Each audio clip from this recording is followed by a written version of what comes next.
Think beyond a degree. Build real impact. Shape your future with an MBA.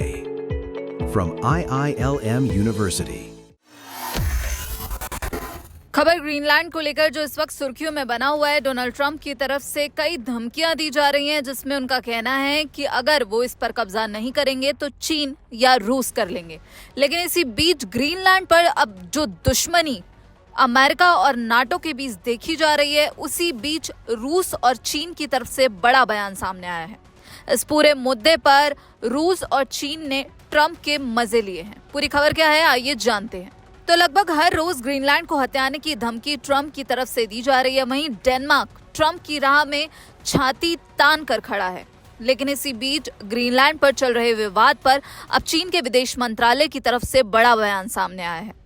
पहली बार चीन के विदेश मंत्रालय ने सीधे सीधे अमेरिकी राष्ट्रपति डोनाल्ड ट्रंप को कहा है कि ग्रीनलैंड के मामले में उसका नाम लेना बंद करे।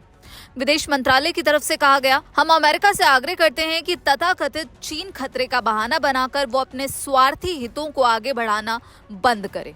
ये बयान ऐसे दौर में आया है जब डोनाल्ड ट्रंप की तरफ से लगातार ग्रीनलैंड को लेकर धमकी दी जा रही है और वहीं ये भी कहा जा रहा है कि अमेरिका पर जवाबी टैरिफ लगाने की तैयारी में अब यूरोपीय देश नजर आ रहे हैं। डोनाल्ड ट्रंप ने नाटो को रूस और चीन की ओर से ग्रीनलैंड में कब्जे का खतरा याद दिलाया था, लेकिन अब यहां पर चीन की तरफ से ये बड़ी प्रतिक्रिया देखने को मिली है। सिर्फ चीन ही नहीं, रूस की तरफ से भी बड़ा बयान सामने आया है। रूस ने डोनाल्ड ट्रंप द्वारा ग्रीनलैंड को लेकर जो विरोध कर रहे हैं यूरोपीय देश, उन पर 10% टैरिफ लगाने की धमकी के बाद अब पूरे यूरोप पर बड़ा तंज कसा है। रूसी राष्ट्रपति के दूत हैं और रूसी डायरेक्ट इन्वेस्टमेंट फंड के प्रमुख किरिल दिमित्रिएव, उनका बयान सामने आया है। उन्होंने यूरोपीय संघ का मजाक उड़ाते हुए यहां पर उन्हें सीधे तौर पर कहा है कि अपने डैडी को नाराज नहीं करना चाहिए। दरअसल दिमित्रिएव ने सोशल मीडिया पर लिखा, ट्रंप ने ग्रीनलैंड में सेना भेजने के इस खतरनाक खेल की वजह से इन देशों पर 10% टैरिफ लगा दिया। वो यहीं नहीं रुके, उन्होंने आगे कहा, यह टैरिफ ग्रीनलैंड भेजे गए हर सैनिक पर करीब 1% टैक्स के बराबर है। आपको बता दें, रूस के इस बयान को यूरोप और अमेरिका के बीच जो अब तनाव देखने को मिल रहा है, उस संदर्भ में देखा जा रहा है, क्योंकि ग्रीनलैंड को लेकर अमेरिका और यूरोपीय देशों के बीच जो मतभेद है वो लगातार और गहरा होता जा रहा है।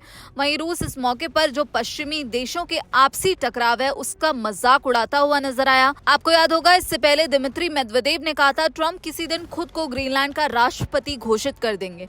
ट्रंप जल्दी ग्रीनलैंड जाएं वरना रूस वहां रेफरेंडम करा लेगा।